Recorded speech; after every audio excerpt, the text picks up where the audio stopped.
പ്രിയമുള്ളവരെ, ഇന്നലെ കോതമംഗലം പ്രദേശത്തുള്ള കുട്ടമ്പുഴ പഞ്ചായത്തിലെ ഉരുളൻ തണ്ണി എന്ന പ്രദേശത്ത് എൽദോസ് എന്ന സാധാരണക്കാരനായ ഒരു മനുഷ്യൻ പകലന്തിയോളം പണി ചെയ്തതിന് ശേഷം വീട്ടിലേക്ക് മടങ്ങവേ ബസ് ഇറങ്ങി നടന്നു പോകവേ കാട്ടാനയുടെ കിരാതമായ ആക്രമണമേറ്റ് ചവിട്ടി കൊല്ലപ്പെട്ടു എന്നത് കേരളത്തെ ആകമാനം ദുഃഖത്തിലാക്കി ഞെട്ടിച്ചു കളഞ്ഞൊരു വാർത്തയായിരുന്നു.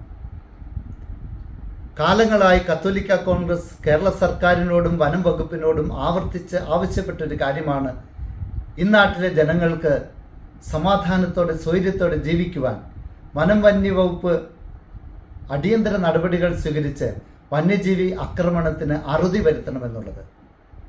എന്നാൽ സാധാരണക്കാരുടെ ഈ ആവശ്യം ഞങ്ങൾ എത്ര തവണ ഉയർത്തിയിട്ടും അതൊക്കെ വനരോധനമായി അവശേഷിച്ചതേ ഉള്ളൂ എന്ന് തുടർക്കഥയാകുന്ന ഈ വന്യജീവി ആക്രമണങ്ങൾ തെളിയിക്കുകയാണ്. ബഹുമാനപ്പെട്ട വനം വകുപ്പ് മന്ത്രി ഒരു വനത്തിൽ കയറി വന്യജീവിയെ ആക്രമിച്ച ഒരു സഹോദരനല്ല ഇവിടെ കൊല്ലപ്പെട്ടിരിക്കുന്നത്. പകലന്തിയോളം അന്നു വേണ്ടുന്ന അപ്പത്തിനു വേണ്ടി നെറ്റിയിലെ വിയർപ്പൊഴുക്കി പണിയെടുത്ത് വൈകുന്നേരം വീട്ടിലേക്ക് നടന്നുപോയ മനുഷ്യനെ ജനവാസ കേന്ദ്രത്തിൽ വെച്ചാണ് ഈ കാട്ടുമൃഗം ആക്രമിച്ച് കൊലപ്പെടുത്തിയത്. എന്തുകൊണ്ടാണ് ഇത്തരം സംഭവങ്ങൾ ഇവിടെ ആവർത്തിക്കുന്നത്?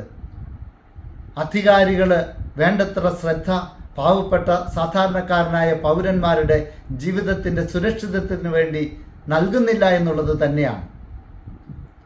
നിങ്ങളൊക്കെ എന്ത് ഭരണമാണ് നടത്തുന്നത്? സാധാരണക്കാർക്ക് വേണ്ടി, ഇവിടുത്തെ ജനങ്ങൾക്ക് വേണ്ടി, അല്ലെങ്കിൽ നിങ്ങൾ ആർക്ക് വേണ്ടിയാണ് ഭരിക്കുന്നത്? വനം വകുപ്പ് മൃഗവകുപ്പായി മാറിയിരിക്കുകയാണ്. ജനജീവിതത്തിന് സംരക്ഷണം കൊടുക്കേണ്ടവർ മൃഗസംരക്ഷണ വകുപ്പായി മാറിയിരിക്കുന്നുവെന്ന് പറയേണ്ടി വരും. ഞങ്ങളാരും വന്യജീവികൾക്കോ വനത്തിനോ എതിരല്ല. പക്ഷേ ജനവാസ കേന്ദ്രങ്ങളിലെ സാധാരണക്കാരായ മനുഷ്യർക്ക് സ്വൈര്യമായി ജീവിക്കുവാനുള്ള ഒരവസരം ഇവിടെ സംജാതമാക്കണം. ഈ കുട്ടമ്പുഴ പ്രദേശത്ത് ഫെൻസിംഗ് നടപ്പിലാക്കണമെന്ന് ആ പ്രദേശവാസികൾ എത്രയോ തവണ സർക്കാരിനോട് ആവർത്തിച്ച് ആവശ്യപ്പെട്ടതാണ്. അത് ചെവിക്കൊണ്ടിരുന്നെങ്കിൽ ഇന്ന് ഈ ദുരിതം ഉണ്ടാകുമായിരുന്നില്ല. പ്രിയപ്പെട്ടവരെ, ഓരോ മനുഷ്യജീവനും ഇവിടെ പൊലിയുമ്പോഴും സർക്കാരിൻ്റെ കെടുകാര്യസ്ഥതയും അനാസ്ഥയുമാണ് ഇവിടെ വെളിച്ചത്ത് വരുന്നത്. ബഹുമാനപ്പെട്ട വനം വകുപ്പ് മന്ത്രിയോട് ഞാനടക്കമുള്ള കത്തോലിക്ക കോൺഗ്രസ് നേതാക്കൾ ആവർത്തിച്ച് നിവേദനം നൽകുകയും ആവശ്യപ്പെടുകയും അദ്ദേഹം ക്രിയാത്മകമായി പ്രതികരിക്കാമെന്ന് വാക്ക് തരികയും ചെയ്തിട്ടുള്ളതാണ്.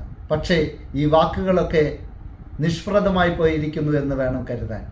അദ്ദേഹത്തിനോട് എനിക്ക് പറയുവാനുള്ളത്, ബഹുമാനപ്പെട്ട മന്ത്രി, അങ്ങേക്ക് ഈ വകുപ്പ് ഫലപ്രദമായിട്ട് ഭരിക്കുവാൻ സാധിക്കുന്നില്ലെങ്കിൽ അങ്ങ് രാജിവെച്ചൊഴിഞ്ഞ് മറ്റൊരു ആളെ അവിടെ ഇരുത്തുകയാണ് വേണ്ടത്.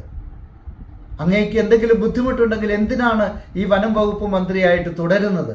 സാധാരണക്കാരന് വേണ്ടി നിൽക്കാൻ സാധിക്കുന്നില്ലെങ്കിൽ വനം വകുപ്പ് മന്ത്രി രാജിവെക്കണമെന്നാണ് കത്തോലിക്ക കോൺഗ്രസിന് ആവശ്യപ്പെടുവാനുള്ളത്.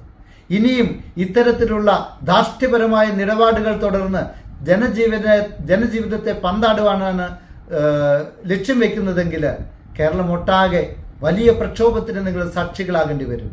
കത്തോലിക്ക കോൺഗ്രസിന് സംസ്ഥാന വ്യാപകമായിട്ട് ഇന്ന് ഈ പ്രശ്നം അവതരിപ്പിക്കുവാനും ജനത്തെ ബോധവൽക്കരിക്കുവാനും സർക്കാരിനെതിരെ കൃത്യമായി പ്രക്ഷോഭങ്ങൾ സംഘടിപ്പിക്കുവാനും സാധിക്കുമെന്ന് ഞങ്ങൾ മുന്നറിയിപ്പ് നൽകുകയാണ്. എത്രയും പെട്ടെന്ന് ബഹുമാനപ്പെട്ട മുഖ്യമന്ത്രിയും സർക്കാർ സംവിധാനങ്ങളും ഉണർന്ന് പ്രവർത്തിച്ച് സാധാരണക്കാരായ ജനങ്ങളുടെ ജീവൻ വന്യമൃഗങ്ങളുടെ ആക്രമണത്തിൽ നിന്ന് സംരക്ഷിക്കണമെന്ന് ഞങ്ങൾ അതിശക്തമായിട്ട് ആവശ്യപ്പെടുകയാണ്.